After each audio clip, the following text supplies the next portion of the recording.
Hello, everyone, and welcome to this session of Research Methods for Business. Now, in this session, we will examine research approaches. Now, a major characteristic of research is the consideration of two contrasting approaches to reasoning, that is, deduction and abduction.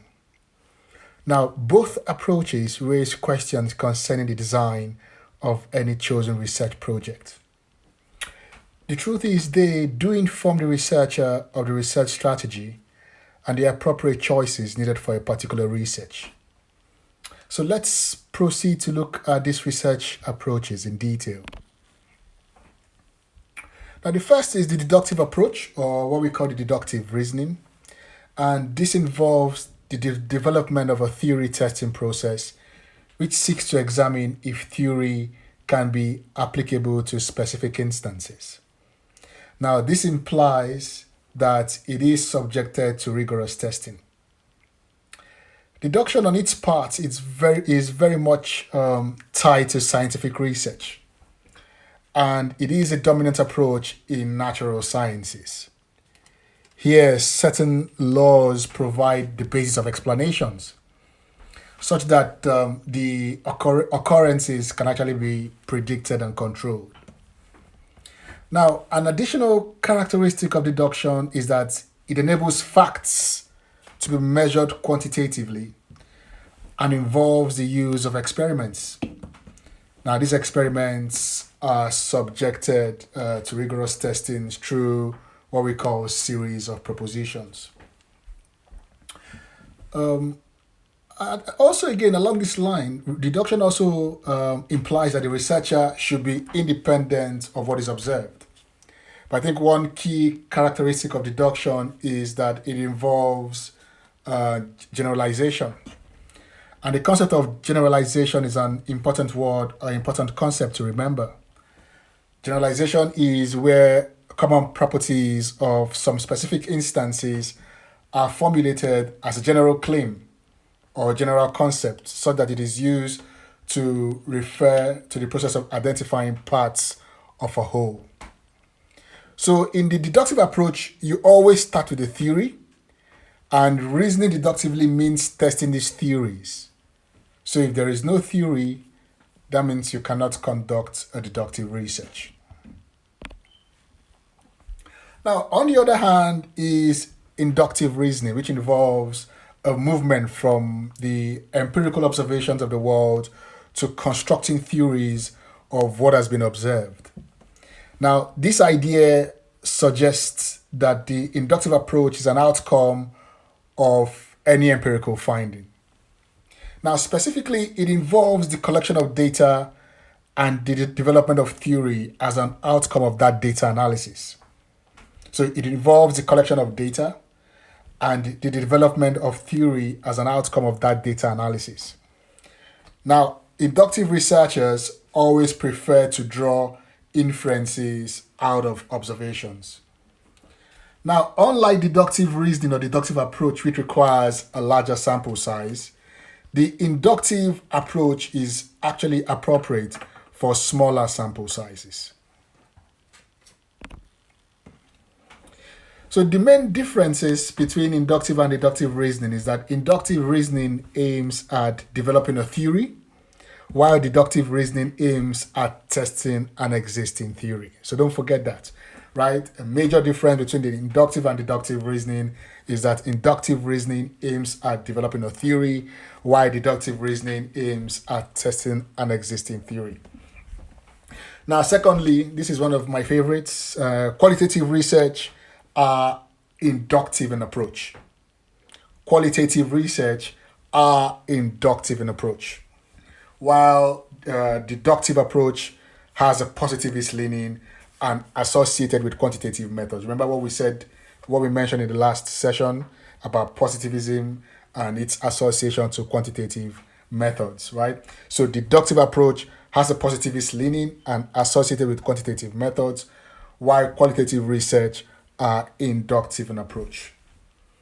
Then lastly, deductive approaches are interested in cause-effect link between particular variables.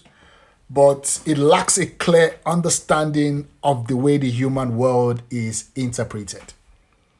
Right? Deductive approach lacks a clear understanding of the human world, of the way the human world is interpreted. On the other hand, inductive depends on the process of linking data and investigating the context where events occur. Here, the researcher is able to establish different views of different situations of or what we call phenomena in research through a variety of qualitative methods. So let's move to a new approach called abductive approach. Now, the adoptive approach is it has actually become more popular amongst qualitative researchers, right? And the abductive approach emerged in response to the limitations of the deductive and inductive approaches. Now, scholars such as Bryman and Bell argue that one of the weaknesses of deductive approach or deductive reasoning is its reliance on a strict logic, right? As there's actually a clarity of how to select the theory to be tested. And on the other hand, Bryman and Bell also believe that the inductive approach to qualitative inquiry is often seen as time consuming. So in effect, an abductive approach comes in to resolve the limitations of the deductive approach and abductive approach. In this sense, the abductive approach combines the deductive and inductive approaches to reasoning.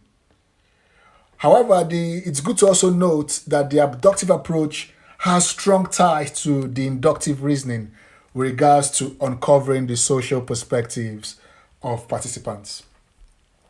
Now, when you read a lot of good journals, a lot of methodological journals on research methods, you come to find out that many scholars argue that understanding respondents, understanding the experiences, the narratives, the lived experiences of respondents are actually better understood through an abductive approach rather than in an inductive. With an abductive approach, what you find out is that you as a researcher, you are grounded in a rich theoretical understanding of the context where the research is happening and a rich understanding of the participants involved. So in this case, or in this sense, what happens is that one is able to view meanings and perspectives from the true lens of the actors involved in the research. So for abductive, it actually involves selecting the best interpretations of data, because what you find out is that new discoveries are revealed in a logical and methodological way. So, and I think for abductive, right, this also is quite important, because with abductive, it provides an opportunity for the researcher to be open to new possibilities and new findings. So I think in a nutshell, abduction or the abductive reasoning is broadly inductive, but it is richer in terms of its reliance on explaining the rich social perspective of respondents. I'll take that again. The abductive or abduction is broadly inductive, but it is richer, right, than induction because of its reliance on explaining the social perspectives of respondents. Right, so abduction, right, it opens the possibilities of discoveries. It's more inductive in reasoning, but richer in explaining the views of the participants, and is actually used in uncovering deep insights and new knowledge. So before we round up for today, I wanted us to learn quickly about the Gantt chart, right? And the Gantt chart is quite unique. Now the question you want to ask is, what does a Gantt chart mean? But before explaining the Gantt chart, it's quite to note that the Gantt chart kind of helps you articulate your timelines. Now, timeline, what a timeline actually does for you through that Gantt chart is that it helps you decide on the viability of your research project. So it helps you divide your research plan into stages. Now, this provides you with a clear path or a clear idea of what is possible in the given time scale. So in designing your proposal, it is useful to provide a schedule for your research by using a Gantt chart. Now, a Gantt chart provides a simple visual representation of the tasks or activities that make up a project. And this is plotted against a timeline. Now, the Gantt chart was developed way back in 1917 by Henry Gantt. And what the Gantt chart does, if you can look at this slide, is that it gives you a snapshot, right? Don't forget the word, a snapshot of the key activities that you plan to undertake. And this is plotted against the relevant dates, which are called the timelines. So for your research and for your proposal, your Gantt chart is unique as it helps you plan your project. It helps you plan your proposal by assessing how long your project will take and the planning that you hope to undertake. Because with the Gantt chart, it gives you an idea of the necessary timelines, the necessary task to undertake, and it gives you insight into what resources you may also need to achieve those tasks. So it's quite important I brought this up because as part of your research, you're expected to provide timelines, and this should come in your appendix section. So that brings us to the end of today's session, and hope to speak to you guys soon. Bye-bye.